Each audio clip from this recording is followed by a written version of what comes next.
நாம் இன்றைக்கி வீடியோவில் சாக்லேட் மார்பிள் கேக் எப்படி பண்ணுறதுன்னு பார்க்க போகிறோம். வாங்க இப்போ வீடியோக்குள்ளே போகலாம். ஃபஸ்ட்டு 1/4 கப்பு ஆயில் எடுத்துக்கணும், 1/2 கப்பு சுகர், இப்போ இது கூடவே 1/2 கப்பு தயிர் சேர்த்துக்கணும்.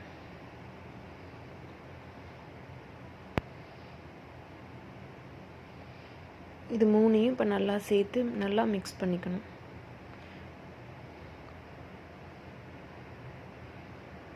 நல்லா இந்த மாதிரி மிக்ஸ் பண்ணிக்கணும்.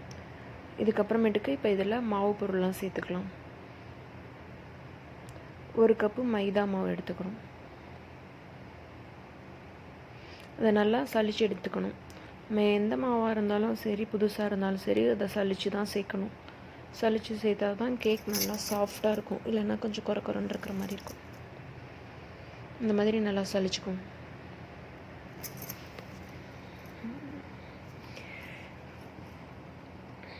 மாவு ஃபுல்லாக சளிச்சாச்சு. இதில் 1 டீஸ்பூன் பேக்கிங் பவுட்ரு சேர்த்துக்கணும், 1/2 டீஸ்பூன் பேக்கிங் சோடா, இதையும் சேர்த்து நல்லா சளிச்சுக்கணும். அப்போ தான் கட்டி இல்லாமல் இருக்கும். எல்லாத்தையும் இந்த மாதிரி கட் அண்ட் ஹோல்டர் மெத்தடில் நல்லா மிக்ஸ் பண்ணிக்கணும். இது கூட 1/4 கப்பு பால் சேர்த்து நல்லா மிக்ஸ் பண்ணிக்கணும். கட்டி இல்லாமல் நல்லா லிக்யூடாக மிக்ஸ் பண்ணிக்கணும். பாலை கொஞ்சம் கொஞ்சமாக சேர்த்து மிக்ஸ் பண்ணிக்கணும். இந்த மாதிரி தான் மிக்ஸ் பண்ணணும், ஸ்லோவாக, ரொம்ப ஃபாஸ்ட்டாக மிக்ஸ் பண்ணாமல் மெதுவாக கட்டி இல்லாமல் மிக்ஸ் பண்ணி எடுத்துக்கணும். இப்போ இதில் 1 டீஸ்பூன் வெனிலா எசன்ஸ் சேர்த்துக்கிறோம். சேர்த்து நல்லா மிக்ஸ் பண்ணி எடுத்துக்கோம்.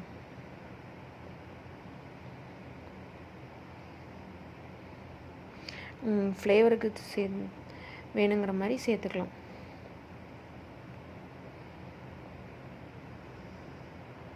நல்லா இப்போ மிக்ஸ் பண்ணி எடுத்துக்கும்.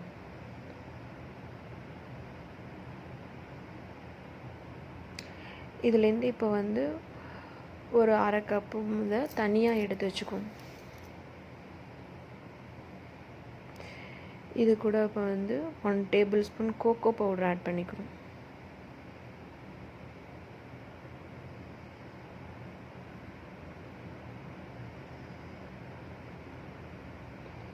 இந்த மாதிரி நல்லா மிக்ஸ் பண்ணி எடுத்துக்கணும்.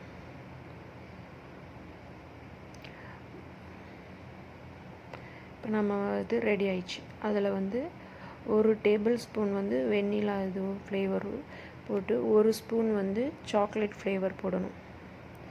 இதே மாதிரி சென்டராக போட்டுக்கிட்டே வரணும். திரும்ப திரும்ப நம்ம அந்த மாதிரியே தான் ஆட் பண்ணணும்.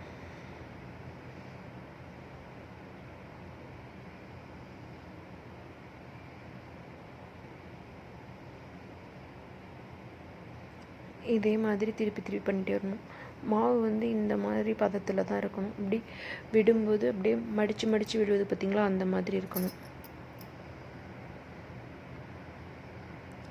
இப்போ நம்மளோட கேக் பீட்ரு ரெடி ஆயிடுச்சு. ஏற்கனவே ஓவனை ஃப்ரீ ஹீட் பண்ணி வச்சுருக்கோம். இப்போ இதில் வச்சு பேக் பண்ணி எடுத்துக்கலாம். 180 டிகிரியில் 45 மினிட்ஸ் செட் பண்ணி வச்சுக்குவோம். இதுக்கு பதிலாக நம்ம குக்கரில் பண்ணுறதா இருந்தால் குக்கரை ஒரு 10 நிமிஷத்துக்கு ஃப்ரீ ஹீட் பண்ணிவிட்டு அதுக்கப்புறமேட்டுக்கு லோ ஃப்ளேமில் ஒரு 45 மினிட்ஸ்க்கு வச்சு பேக் பண்ணலாம். அதை ரெடி ஆயிடுச்சான்னு ஒரு நைஃபை வச்சு குத்தி பார்த்தோம்னா கிளியராக வந்துச்சுன்னா பேக் ஆகிட்டுன்னு அர்த்தம். அப்படி இல்லைன்னா இன்னொரு 10 நிமிஷம் சேர்த்து வச்சுக்கலாம். இப்போ நம்ம கேக் ரெடி ஆயிடுச்சு. பார்க்குறதுக்கே ரொம்ப நல்லாயிருக்கு, ரொம்ப சாஃப்டாகவும் இருக்குது பாருங்கள். தேங்க்ஸ் ஃபார் வாட்சிங்.